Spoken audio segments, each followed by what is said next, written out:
Okay, I will continue my lecture. And the first thing I should do is to apologize twice. The first apology goes to the sign in the theorem, because I have accidentally given the wrong sign. Our main theorem says that the spectral flow of the family AT is equal to the index of the operator d over dt plus it. In fact, plus it on the torus. I don't know why I have written the minus sign, but never mind. Okay. So, and the second apology goes because I have somehow cheated. The theorem says this is the spectral flow. This is an operator on the torus. T in S1. But I have only proved yesterday that the spectral flow of AT is equal to the index of operator of the same form, but not on the torus, but rather on the infinite cylinder. Here we have infinite cylinder. Here again the manifold M were in the section.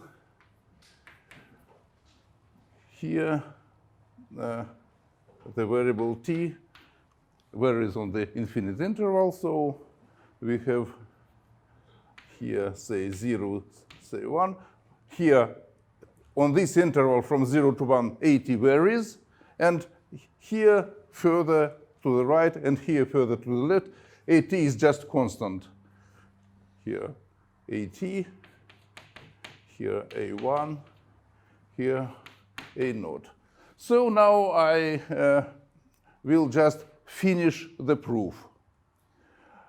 Well, it remains to show that the index of the operator d over dt plus at on the infinite cylinder is equal to the index of the operator of the same form d over dt plus at on the torus.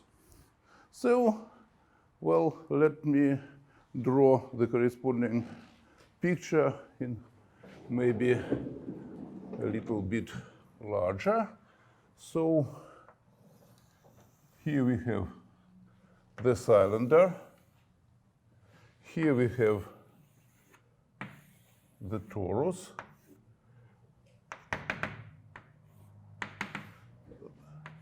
The cross section is M in both cases. Here we have 0, 1. Well, and on the torus, I maybe do the following. We obtained the torus by gluing the endpoints of the interval 0, 1. But I will, so on one side we had A0, on the other side A1, and they were glued together by clutching. But now I will somehow draw these things apart. So here we have, say, A0, A1. They are clutched here or there, but here we have some constant, just a deformation, little deformation. So here we also write these. Maybe I will draw something like this. So the picture on the bottom is obtained from the picture on the top as follows. We take this part, which is shown by hatching, of the cylinder, two ends, and replace it by this part of the torus. So the torus is obtained from the cylinder just by surgery. We remove the ends and replace these ends by this insert. The operator here remains the same as here. And here we also have some replacement. Thus, as always with surgeries, we have some difference of indices. So we have the operators here, say L1 is d over t dt minus plus at, And here we have L2 d over dt plus at, but already on the torus.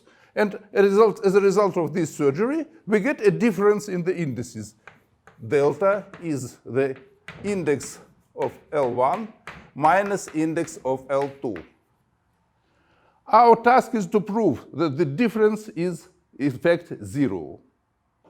To prove this, let us consider some different operator, namely L1 tilde is d over dt plus a naught, and L2 tilde equal d over dt plus a naught.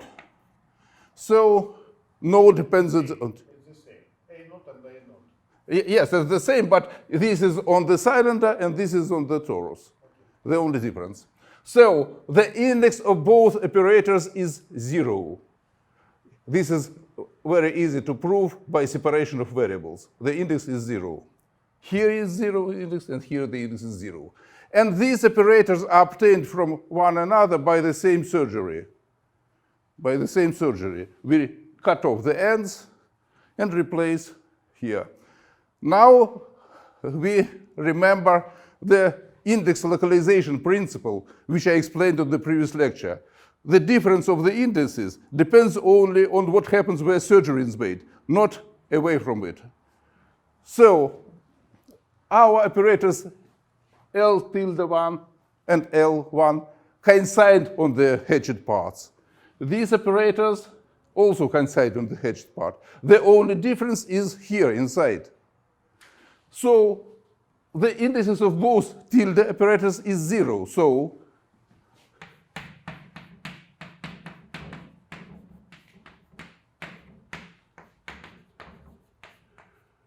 the difference of two zeros is again 0.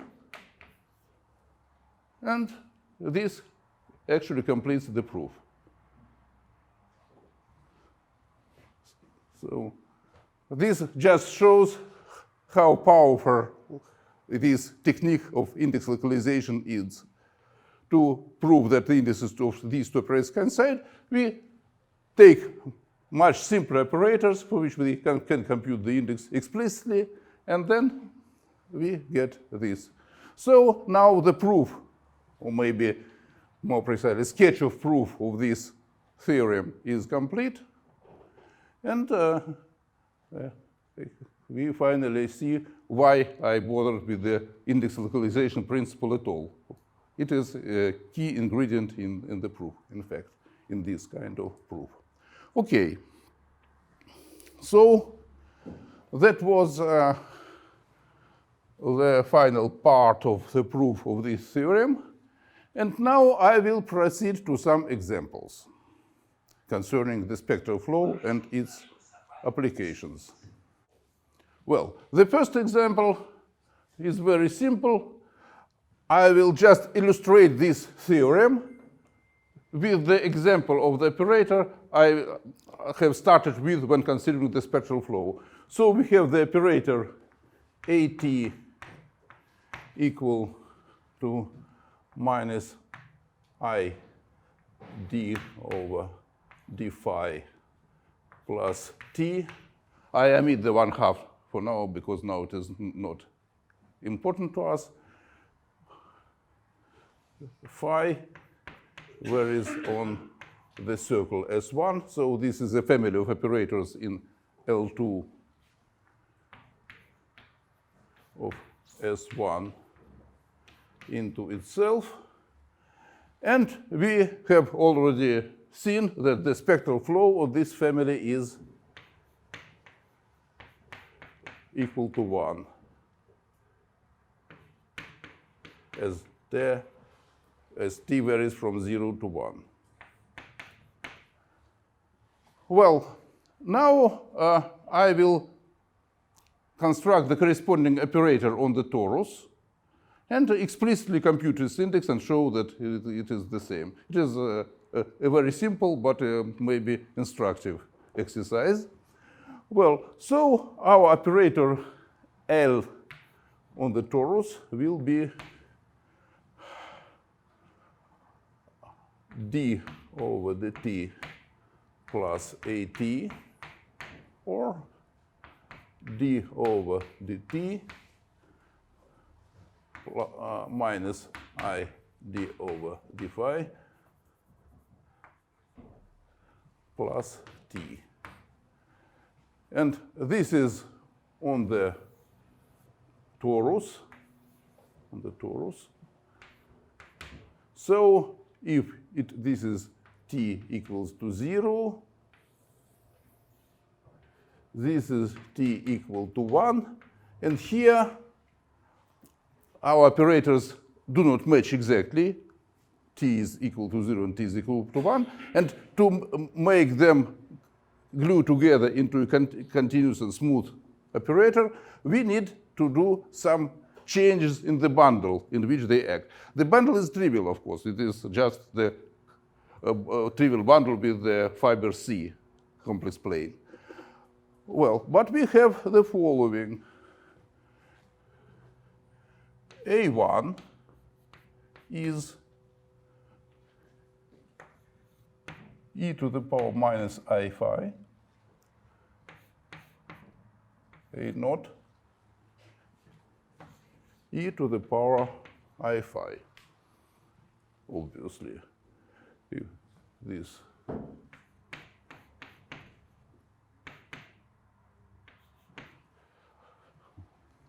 just take minus I d over d phi and differentiate the exponential.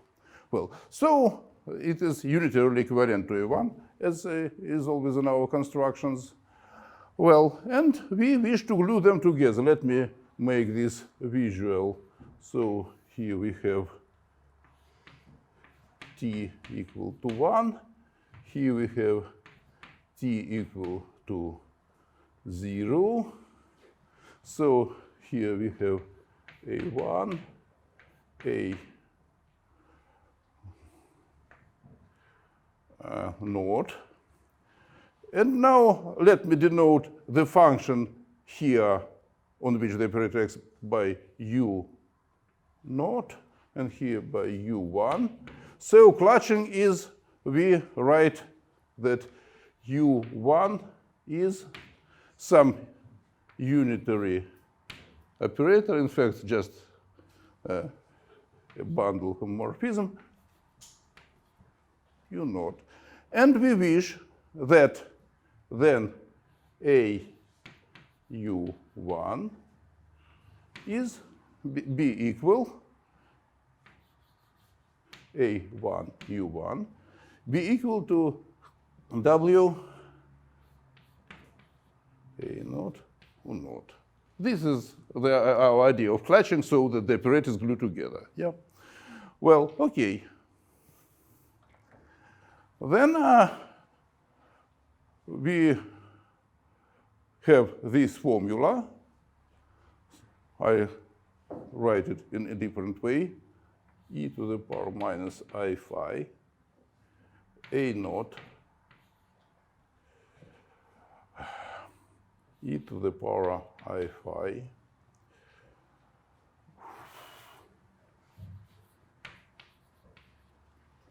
is W A naught naught. This formula must have a place. And so we see that it suffices to take W is e to the power minus I phi. Well, okay. So we have this clutching condition, and then our apparatus is glued together on the torus. So we wish to compute the index of this operator. That is, we need to compute its kernel and its cokernel. Well, it is not very convenient to make the computations on the torus. Then instead, I will write this operator on the interval. So we have this operator L, U is 0, and we write So u of 1 is equal e to the power minus I phi u of 0.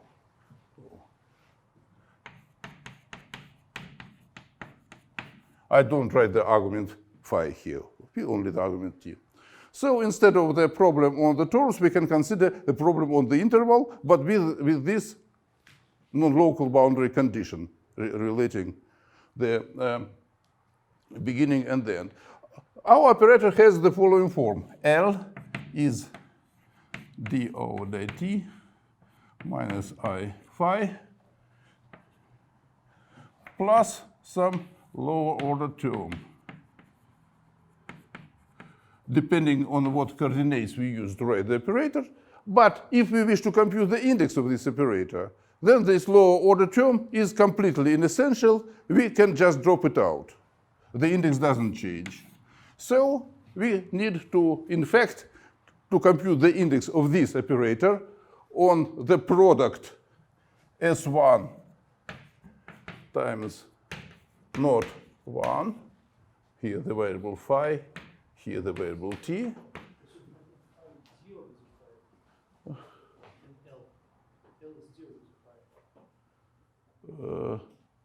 D over d. D over dt minus I d over d phi. Yes, d over dt minus I d over d phi. So, thank you very much.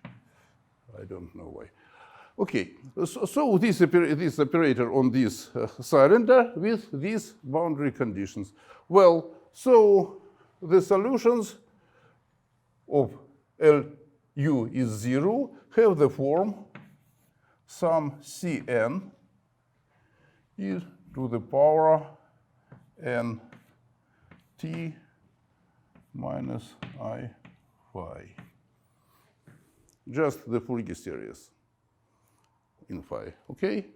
Well, now this is u of t, and this is the Fourier series with so far unknown Fourier coefficients. Well, let's write the equations for these Fourier coefficients. We have u naught is sum Cn e minus I phi n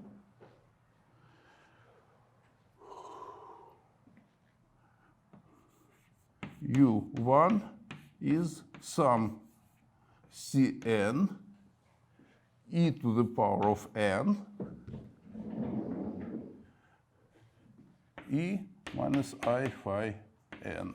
Well, let's multiply this u naught by e to the power minus I phi. Well, we get this.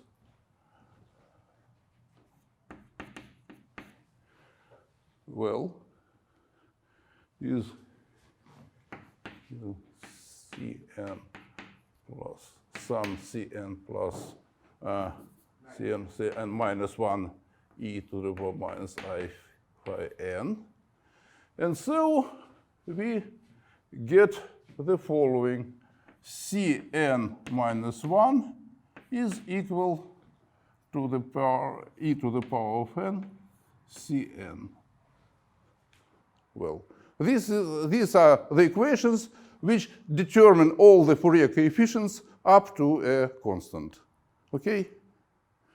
Well, we see from these equations that the Fourier coefficients decay exponentially in both directions, plus and minus, in fact, because here we have e to the power of n.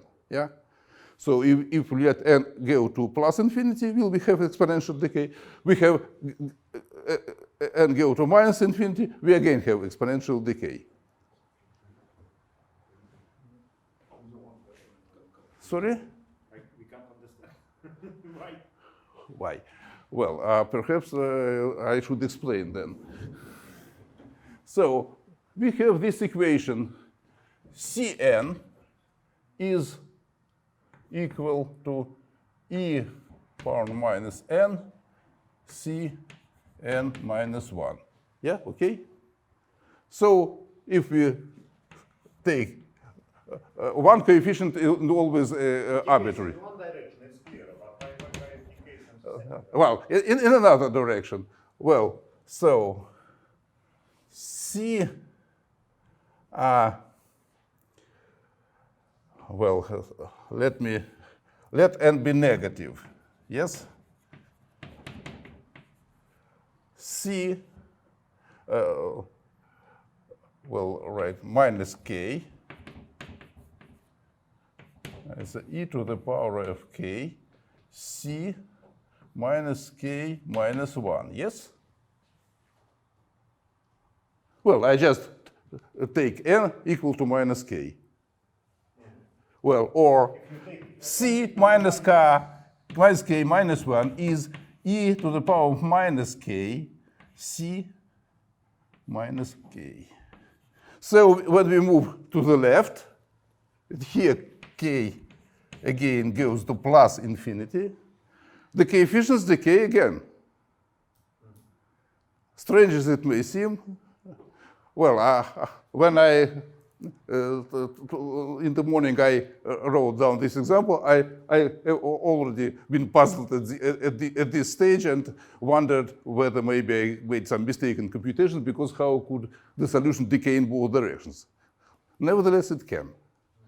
So we have exactly one solution, modular multiplicative factor, and so the dimension of the kernel of L is equal to 1. Okay, now we wish to compute the dimension of the co-kernel of our operator L. Actually, in fact, it's okay, it's great. But actually, you can immediately solve the difference equation. There's a difference equation. Cn minus 1 equals to e to the power n Cn. I mean, you get just Cn is exponential with a quadratic. Yeah, sure. Of course I can, or maybe I should say you can. Well, but I cannot immediately. But nevertheless, I do not need the solution. I only need that it exists and the series converges in L2, in fact. So the dimension of the kernel of L is equal to 1. Now, let us compute the dimension of the kernel of the adjoint operator, which is the same as the dimension of the co-kernel of our operator L. What is the adjoint operator? L star is minus d over dt minus I d over d phi. So the would-be solutions would have the form Cn e to the power n t plus I phi. Well, if we substitute this into subsequent formulas, we see that the only difference that our recurrence relation will have the form Cn minus 1 is e to the power of minus n Cn. And unless all Cj are 0, the solution exponentially grows in both directions and the series diverges. So the dimension of the kernel of the adjoint operator is 0. Now we subtract one from the other and get the desired formula. The index of L is equal to 1, which of course coincides with the spectral flow of our operator L owing to the general theorem. Well, although this example is very easy, I hope that perhaps it has been instructive to consider, because it shows how all this mechanics works in various cases. Well, okay, so that's all with this particular example. And our next application, which we'll discuss, is that to the Aharonov-Bohm effect in graphene. So let me erase the remainders of the example. Graphene is now already maybe well known, a single layer material consisting of a layer of carbon atoms forming a hexagonal honeycomb lattice, something like that.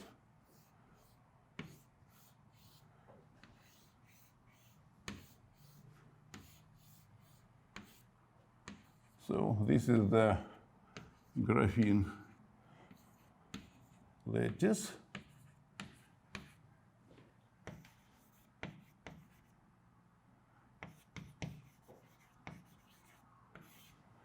The vertices of the lattice are the positions where the carbon atoms sit. And we are interested in the behavior of the free electrons in this graphene formed by the pi electrons of the carbon atoms. And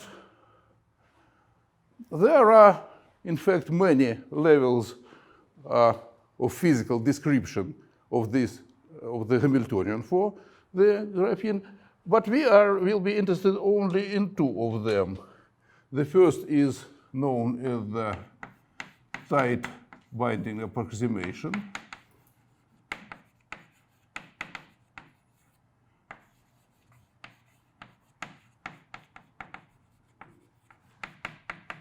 And the second is known as the Dirac approximation.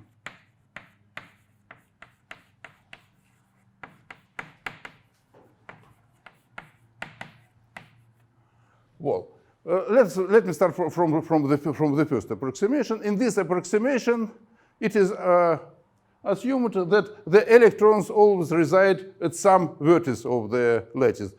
Hence the word tight binding. They are tightly bound to the vertices of the lattice.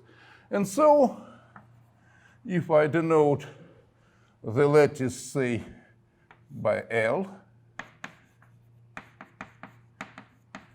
then the quantum mechanical space H of states of these electrons is just L2 of L, L2 of the lattice. Okay? Well, and the Hamiltonian in the tight binding approximation is very simple. So each function psi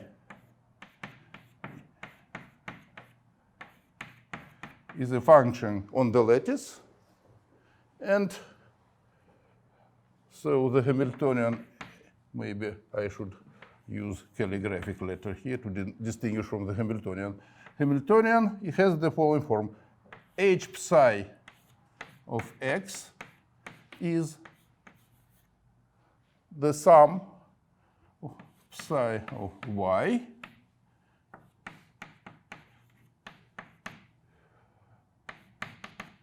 for over all vertices y that are connected by an edge with the vertex x.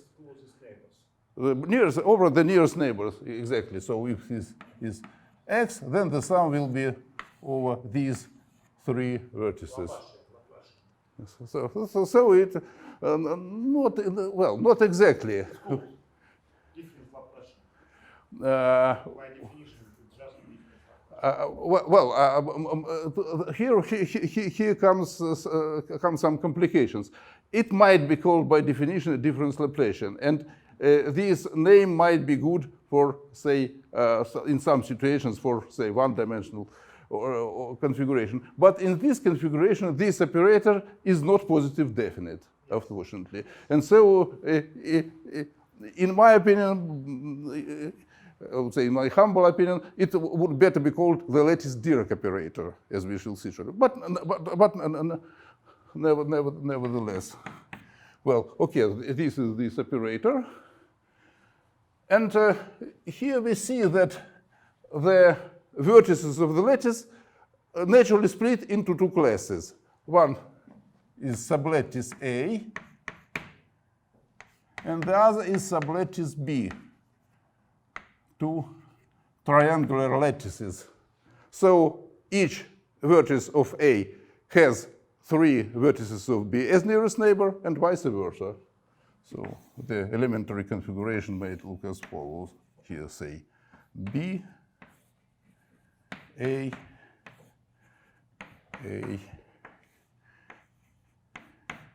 in A. And so let me denote the three vectors by delta 1, delta 2, and delta 3.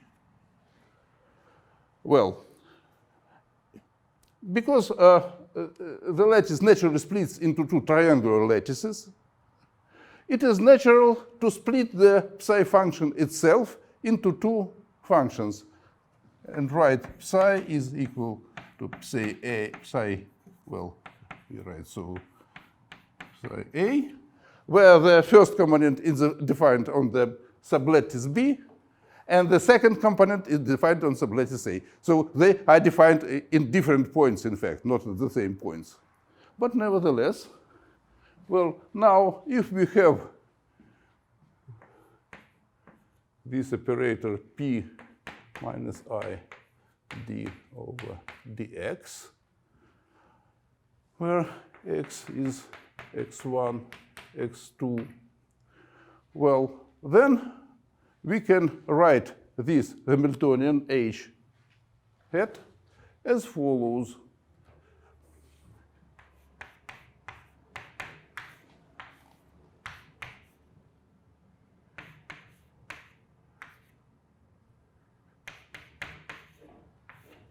Where T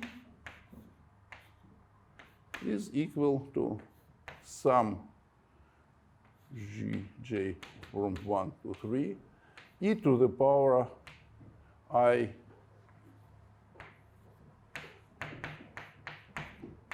delta j p hat.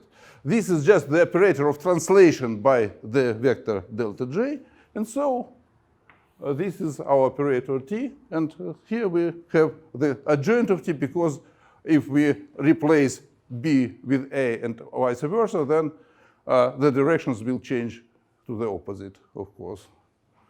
Well, so we have the corresponding symbol T of P is equal to the sum from J1 to 3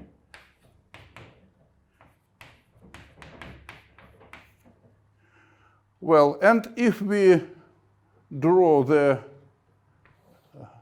corresponding the plane of the variable P, well, here will be the units. In which sense, actually, how to define the symbol in this case, or this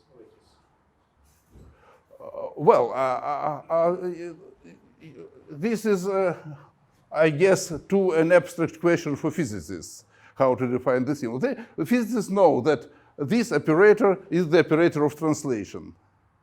It is well defined in the sense that if you can apply it to a function on the B lattice and get a function on the A lattice.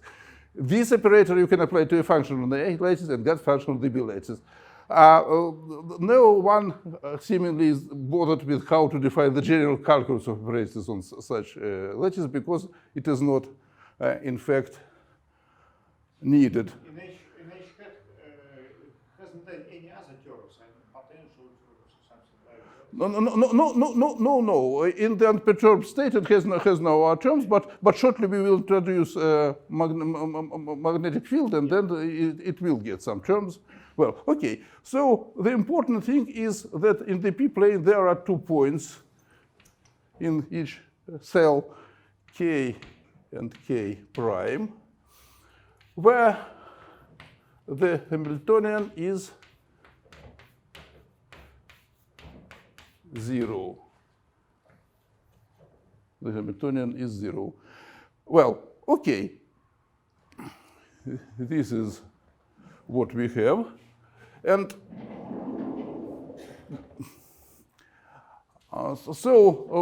when the particle is near these points in the p space, it has sufficiently low energy, and the case. The symbol vanishes at these points. And in fact, for physical reasons, one can assume that the particles almost always are in some neighborhood of these points, where the energies are low enough. Well, and so from here, one derives the so-called Dirac approximation. What is it? This is, of course, a purely physical thing, not exactly mathematical. You take this symbol T of P and expand it into Taylor series at these points and drop away all the terms but the first. then you get the following operator. I denote it by D.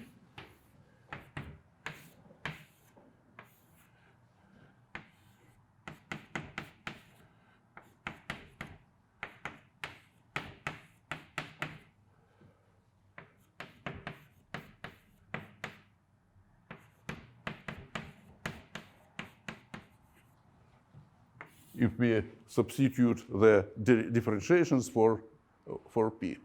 We get this operator. Of course, this operator is no longer defined on the lattice.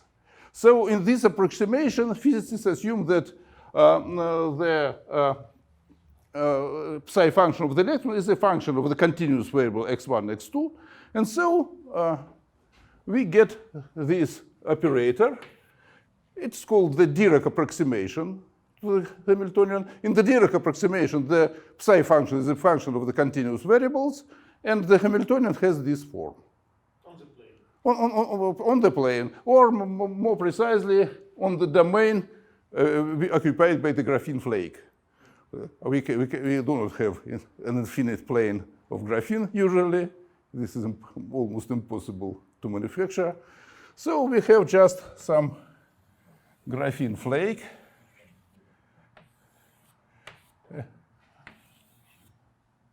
And perhaps with some holes. So let me denote this graphene flake by X.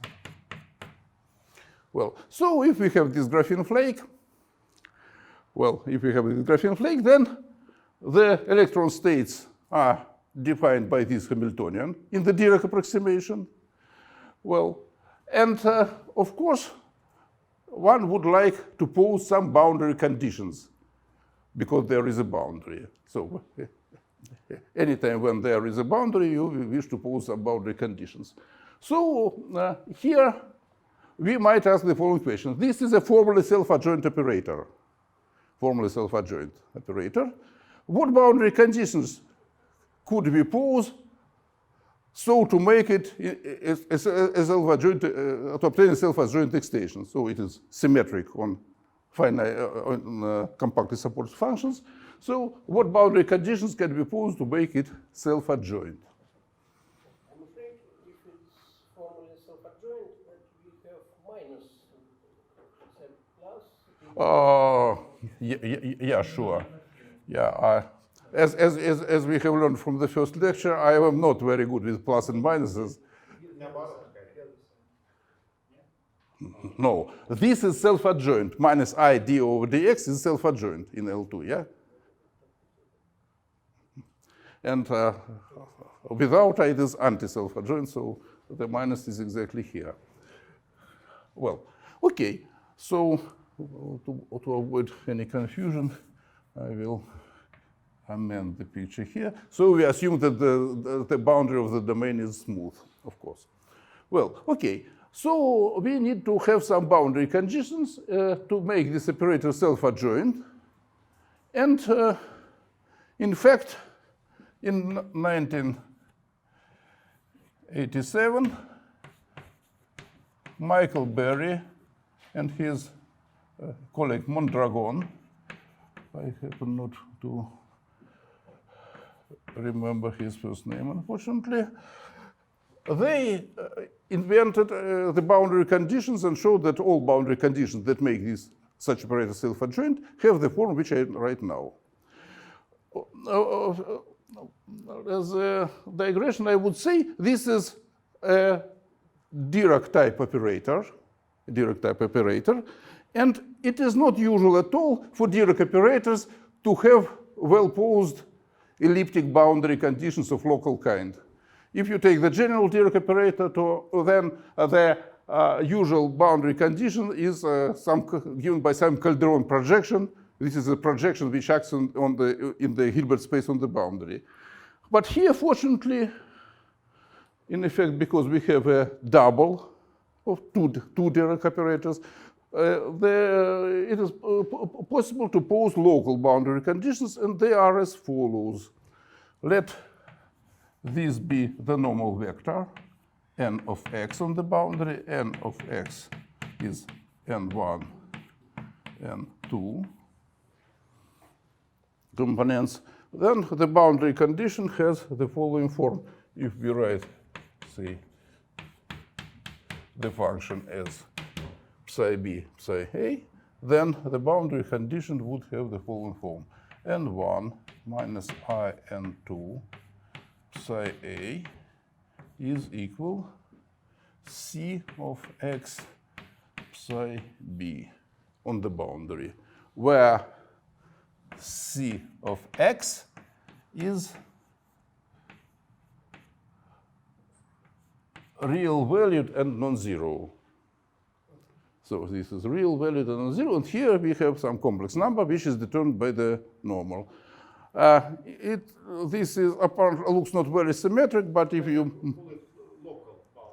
it is the only local boundary condition which fits this Dirac operator, making it Fredholm and self-adjoint. Because they depend only on the points, there are no integral terms or something like this.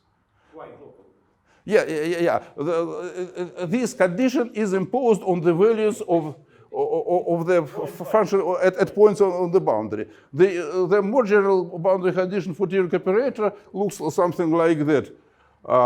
Some operator pi applied to psi on dx is 0, where pi is some projection acting on the space L2 of x. And this projection is pseudo-differential.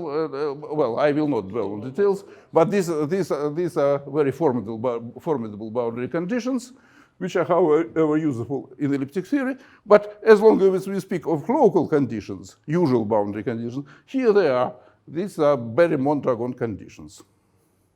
Well, okay.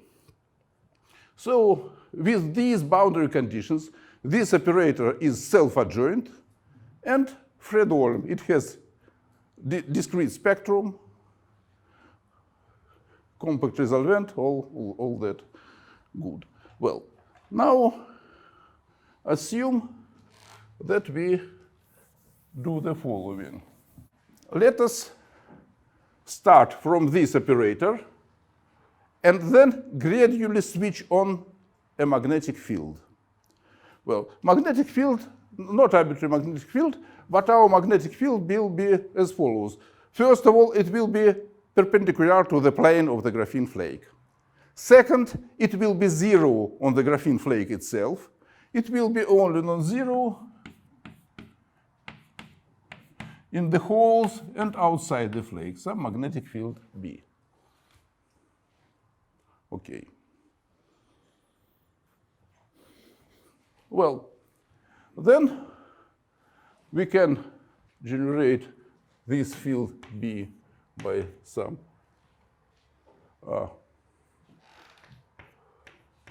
magnetic potential.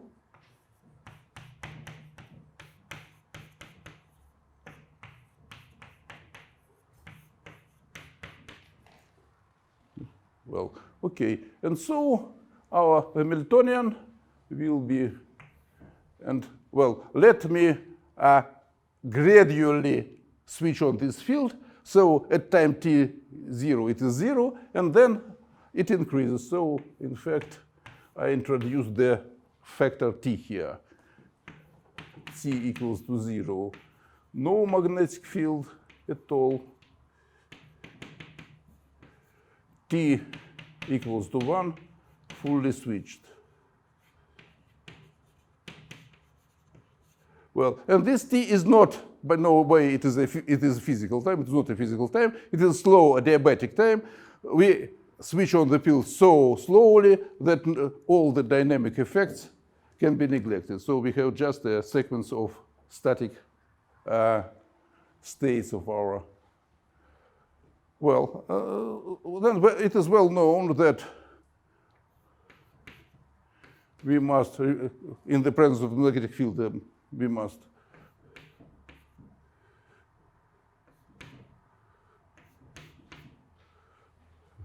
replace the momenta by operators by these operators. I assume that E over C is 1 in our system of units. Well, okay, and so we get this operator dt, which is obtained from this D by adding the corresponding magnetic potentials everywhere. I probably will not write it right now. Well, what is the Aronov-Bohm effect? The Aronov-Bohm effect is as follows. The field is 0 in our graphene sheet. There is no field at all. Nevertheless, the electron states are affected by the field. This is a pure quantum mechanical effect.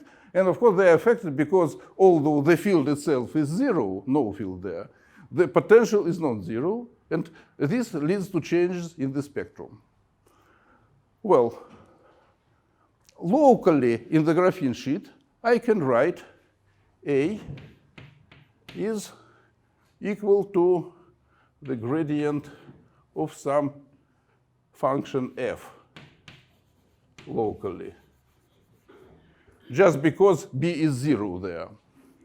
Locally, but not globally, because when I go around some hole, I get some complications. I do not get to the same value.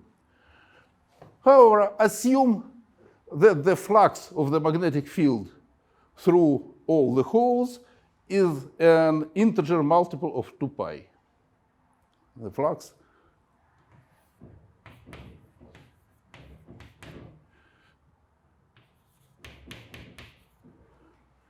where here is an arbitrary hole in this sheet. Well, the flux is each of the holes. Then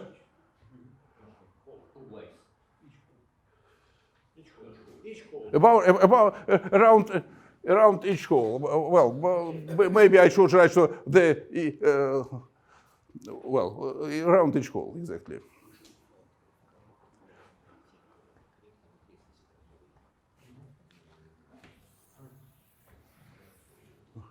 This integral is equal to 2 pi n.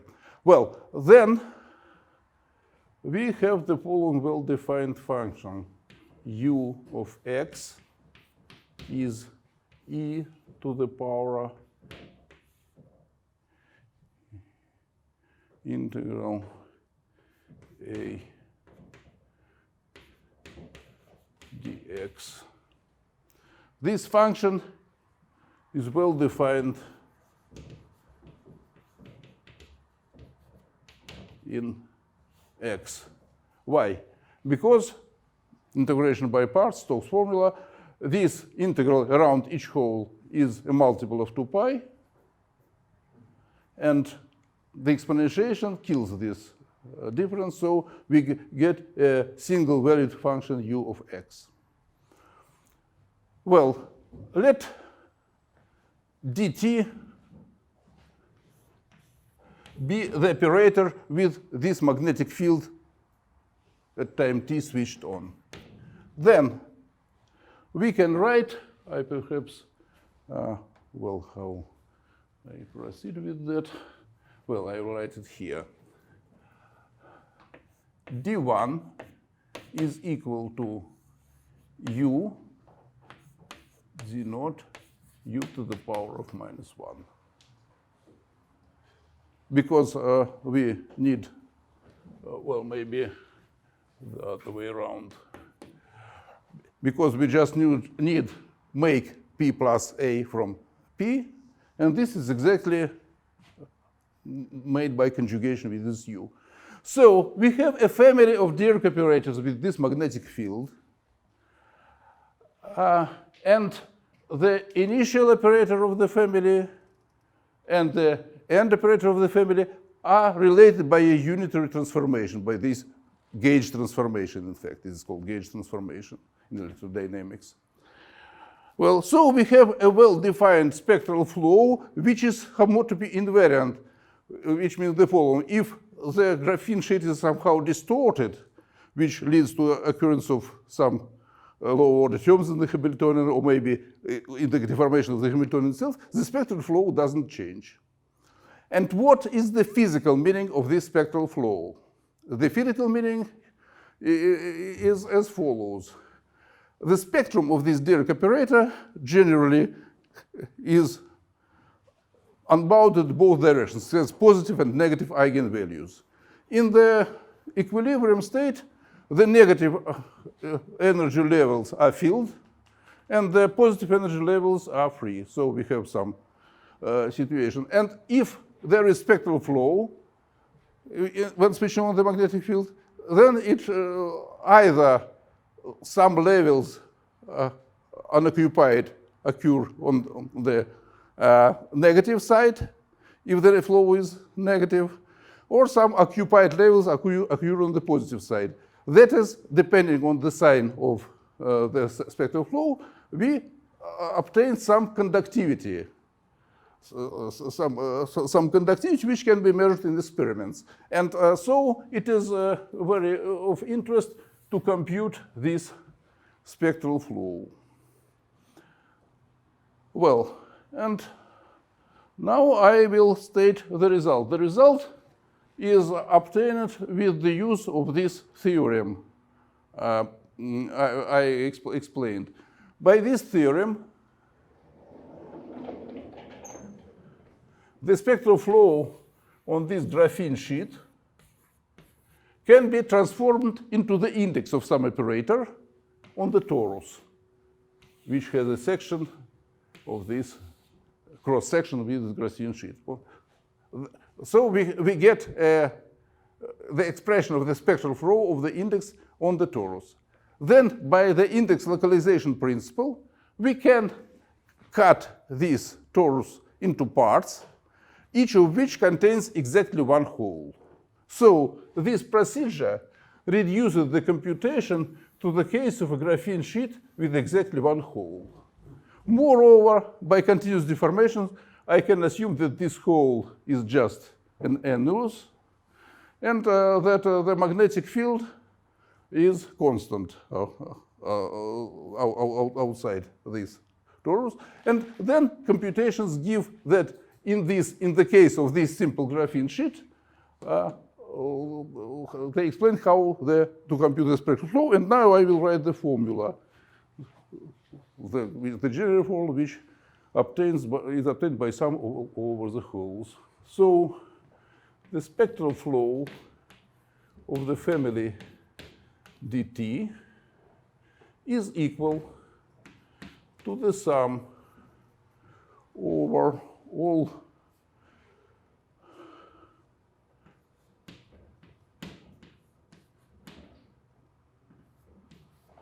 j, where Cj is greater than 0, of the winding number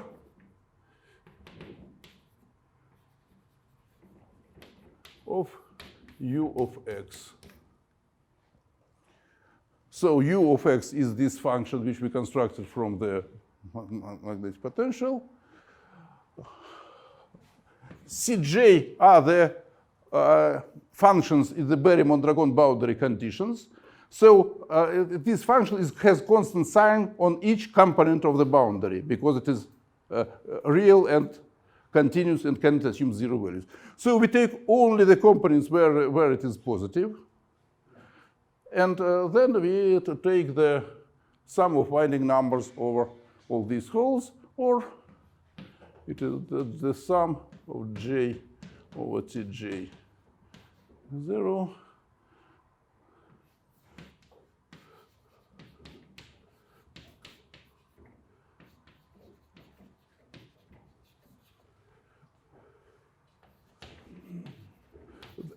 And we sum the magnetic fluxes of our magnetic field through all these holes, which have positive. Note that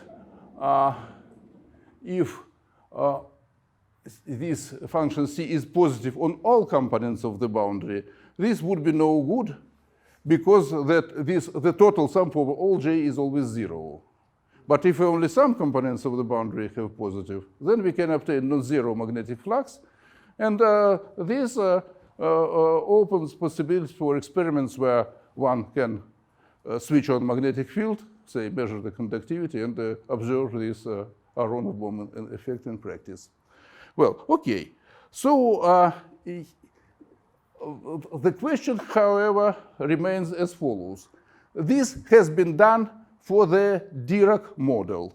where the graphene is modeled by continuous operator on continuous space, infinite dimensional Hilbert space, and so we can have non-zero spectral flow. However, what about the tight binding model? If we have a finite-sized graphene flux, then the lattice has finitely many points. The Hilbert space will have finite dimension, and we all well know that the spectral flow in finite dimensional space is always trivial. So what is the remedy? Can we describe the Aronovich effect in the tight binding approximation? The answer is yes, but we need some generalization of the notion spectral flow.